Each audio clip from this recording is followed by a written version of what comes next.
সবার মধ্যে এত ক্লান্তি চলে এসেছে নাকি? হ্যাঁ, খুব পরিশ্রম তো বোঝা যাচ্ছে। ঠিক আছে, চুপচাপ বসে বসে আছেন, কোনো সারা শব্দ করছেন না। প্রথমেই বলেছি বক্তা শ্রোতা সমান সমান না হলে কীর্তন জমবে না। হ্যাঁ, আপনার চুপচাপ বসে থাকলে কীর্তন হবে?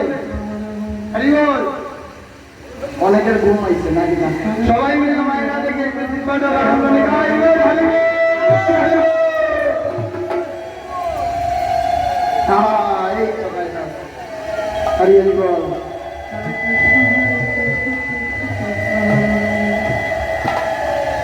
এদিকের মায়েরা বলছেন আমরা আগে দিচ্ছি, এখন তারা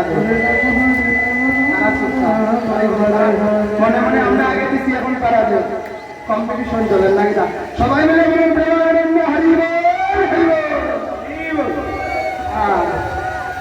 বলছেন কৃষ্ণ নামের পাগল যারা এই আঙ্গিনাতে আসে তারা পাগল না হলে পাগল ছাড়া ভালো মানুষ কৃষ্ণ নামের আঙ্গিনে আসে না। কোন পাগল? হরি নামের পাগল।